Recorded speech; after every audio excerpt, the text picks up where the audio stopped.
Tina. Abe. Juzi watu kutoka mjini nilipata maagizo yako hapa nyumbani. Kuna dada mpangaji mwenzangu anayekaa chumba cha pili. Aliniambia kwamba Tina alikuja hapa alikuwa anakutafuta. Nikahisi yes. Tina ameniletea majibu yangu ya kazi ambayo nilikuwa nimempatia. Ilikuwaje Tina? Ni kweli? Sawa, nilimkuta.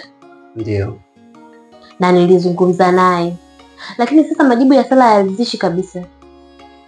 Inakuwaje, alisemaje yani?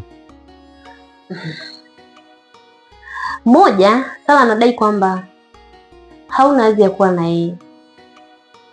2, hauna muonekano wa kuwa naye. 3, wewe sio mwanaume wa vitu vyake. 4, hapendi wanaume weusi wenye vitambi. Lakini ukumwambia kwamba lengo langu labda mimi si kumchezea, nahitaji kumuoa nifanye kama mke. Yote hayo nilimwambia, nilijaribu kumwelekeza mpaka nikadiliki kumwambia kwamba tena umepata bahati ya kupata mwanaume kama yule. Tunatamani sisi wenzio, lakini wewe imeangukia kwako. Lakini bado hakunielewa. Sala hakupendi. Hayupo tayari kuwa na wewe hata kwa chochote kile, kwa gharama yoyote ile. Sala hayupo tayari kuwa na wewe. Unataka kuniambia kwamba ulimwambia kabisa kwamba mimi nahusia kiasi gani na yeye? Kwamba mimi namhitaji yeye. Nahitaji kufanya maisha na yeye na si mtu mwingine.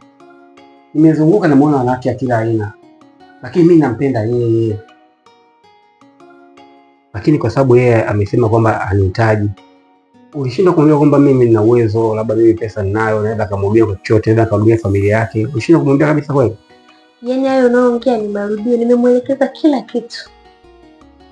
Hakuna kitu ambacho sijamwambia kuhusu wewe. Mpaka nimefika hatua nimeongopa na mengine kabisa. Lakini bado msimamo wa Sala ni hule hule. Mimi siwezi kuwa na Jota basi. Hivi kweli mimi mimi najua kama niko sawa na hadhi na pesa. Kweli yeye ni mtu akuniambia kwamba mimi sina hadhi ya kuwa naye kweli? Kweli? Kama kuvaa najua, kama muonekano ninayo. Mimi ni mwanaume ambaye mimi mwenyewe pia najikubali niko vizuri. Yaani wewe ni mweusi, yeye ni mweusi, na maana hataki kuzaa masiki. Mpaka nikadiliki kumwambia kwamba tena umepata bahati ya kupata mwanaume kama yule. Tunatamani sisi wenzio, lakini wewe imeangukia kwako. Lakini bado hakunielewa. Sala hakupendi.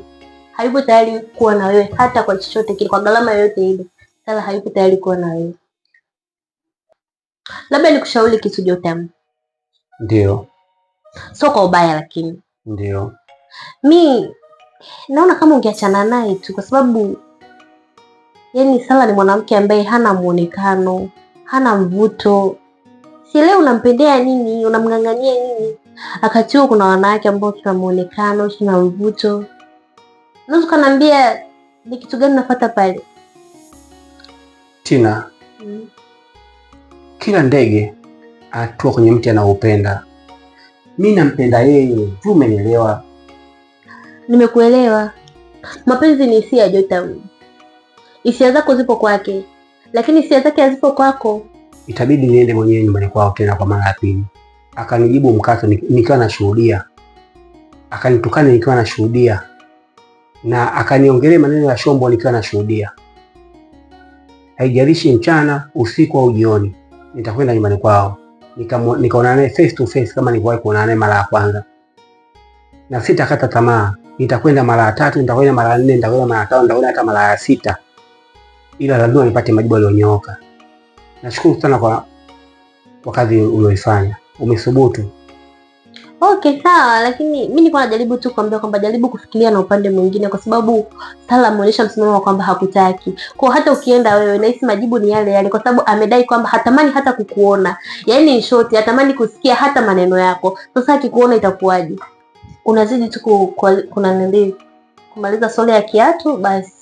Lakini ukisema kwamba unaenda ukategemea kwa Sala kwamba unapenda kupata majibu ya kwamba sijui Sala anakupenda sijui nini na nini, hicho kitu sahau. Usijali, uvumilivu la mbivu.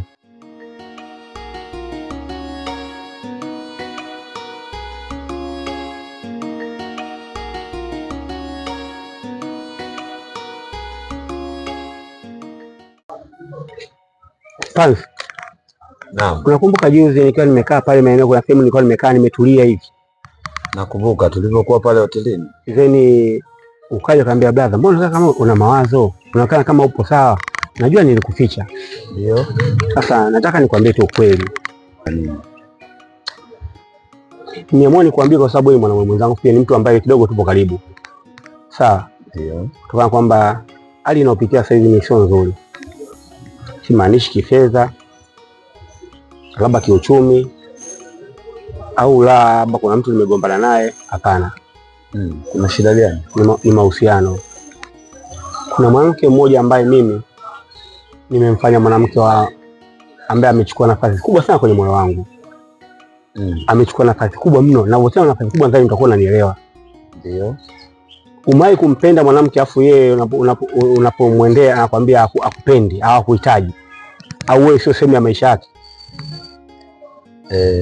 Vitu hivyo bwana Jotam vipo. Masuala ya mapenzi yameingiza watu wengi katika misukosuko. Ndio. Wengine wamekwama katika masuala yao ya kifedha. Ndio. Wengine wamefikia hatima ya kupoteza maisha na wengine kujinyonga. Ndio. Kwa hiyo mimi nilikuwa nakushauri kama ndugu yangu Jotam. Ndio kaka. Ulifikirie upya swala la upendo kwa huyo mwanamke asiyekupenda. Ndio. Kwa maana sawa na kulazimisha maji kupanda mlima. Ndio. Wanawake wapo wengi sana. Ndio kaka. Kwa hiyo unaweza kuchagua mwanamke ambaye mnaweza mkaliziana, mkapendana, mkasapotiana katika maisha. Lakini ukimlazimisha mtu asiyekupenda, jambo hilo linakuwa si jambo jema. Baadaye anaweza akakufanyia vitu vya tofauti, akakwambia bwana, tangu awali nilikuwa sikupendi. Kwa hiyo nakushauri wewe blaza, uko vizuri sana. Mambo? Vipi? Safi mzima? Mzima. Uko poa? Niko poa huko. Sasa ulikuwa unatoka Hivi nilikuwa natoka zangu mara moja tu. Afadhali nimekuotea bwana. Samani. Nimeagizwa, japo sijaagizwa moja kwa moja, ila nimeona nitoe. Mshikaji Jotam. Nimeona jinsi anavyolalamika kwetu, analalamika kwa washikaji wengine mtaani. Nadhani hata anaweza kaanza kunywa pombe kwa sababu yako. Kwa sababu ni mtu ambaye analalama sana. Najua unacheka kwa sababu unaelewa kitu gani naongelea. Mshikaji analalamika sana. Anatamani sana umpe nafasi ambayo kila siku anaililia kwako. Na kuomba umfikirie na umkubalie. Naamini yeye ana malengo na wewe. Anatamani uwe future wife. Na kashaona kwamba wewe ni future wife. Ni swala la kutimiza tu, muwe mke na mume. Sawa, lakini sijawahi kumpenda Jotam. Na sifikiri kama ni mwanaume ambaye naweza nikaa naye, kwa sababu sijawahi hata kumfikiria kwamba naweza nikawa na mwanaume wa aina yake. Nitarudia tena kitu kimoja. Jaribu kumpatia muda umzoee. Kwa sababu mapenzi yanaanzaga muda mwingine kama mazoea. Ukishaanza kumzoea mtu unaweza kuanza kumpenda. Kama mtu huyo hujawahi mpenda. Kwa natakiwa utengeneze mazingira labda ya kumzoea. Sifikiri kumpenda mtu wa aina yake. Very smart kabisa. Tafuta mwanamke mzuri ambaye mtaweza kupendana na muweze kujenga maisha. Huyu asiyekupenda kaka, mimi nakushauri ungemweka pembeni. Wewe unasimama. Kwa hiyo nataka kumaanisha kwamba mimi sio chaguo lake. Kwa sababu mimi nimehangaika sana, nimetuma watu wa kila aina, nimetuma marafiki zangu, nimetuma marafiki zake kwamba wanisaidie labda mimi niweze kumpata, kwa sababu sihitaji kwamba labda nimchezee. Sawa? Nadhani unanifahamu mimi kwamba ni mtu mmoja ambaye labda naweza kusema kwamba mapenzi ni vitu ambavyo havijawahi kunisumbua. Sasa hivi nadhani ni first time mimi naenda kupata matatizo kama haya. Watu wengi wanatambaa wananiambia kwamba shida nini, mbona uonekani hata maskani? Umeona? Sio wewe tunashinda tunatafuta riziki, mbona uonekani? Lakini kumbe mapenzi yana take advantage kubwa sana kwenye moyo. Nimegundua baada ya kuona kwamba mimi na lose, kuna baadhi ya simu kabisa naona kabisa na lose na ninapoteza kabisa yani. Umeona? Mimi jaribu kwa gharama yoyote kumshawishi mwanamke, lakini jibu ambayo ananipa ni kwamba hahitaji kuwa na mimi. Mimi nianze kwa kukupa pole sana ndugu yangu. Wanawake wengi wenye tabia kama hizo baadaye wanakuja kujutia wenyewe, kwa sababu watakuacha mtu ambaye ni mtu wa muhimu, ataenda kuingia sehemu ambayo sio sahihi. Mimi nilikuwa nakushauri yeye muache aje ajutie mwenyewe, kwa maana sasa hivi utapong'ang'ana naye anaweza kukuharibia maisha yako.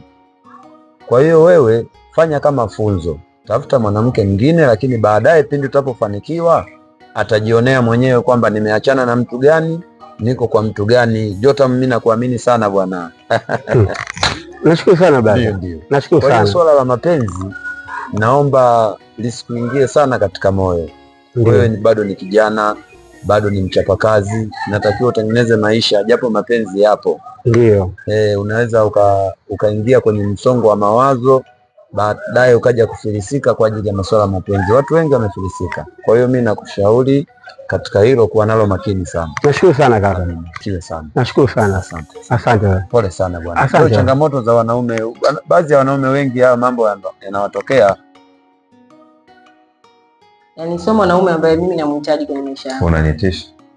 Na kuheshimu sana, alafu sifikiri kama hili linaweza likaleta ugomvi kati yetu. Kwa hiyo nilikuwa nakuomba hata kama utaenda kuzungumza naye, umwambie tu ukweli.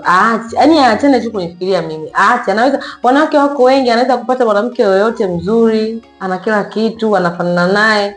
Sio lazima niwe mimi. Mimi sio mwanaume ambaye nampenda, sijawahi hata kuwa na hisia naye, sielewi hata kama, yaani sifikiri kama kuna siku nitakuja nikampenda. So please. Kwani yeye yupoje? Mbona sisi tunamwona ni mwanaume anayekamilika? Iweje wewe useme kwamba ufikiri kuwa na mwanaume aina yake? Anyway, unajua tunaheshimiana na sifikiri kama hili jambo linaweza likawa chanzo cha ugomvi labda kati yetu. Kwa sababu nilikuta natoka, nilikuwa na haraka zangu kidogo. Nafikiri siku nyingine yoyote tunaweza tukalizungumzia hili. Sawa, nashukuru. Lakini najua lipo ndani ya uwezo wako. Tutazungumza siku nyingine, usijali. Haina shida.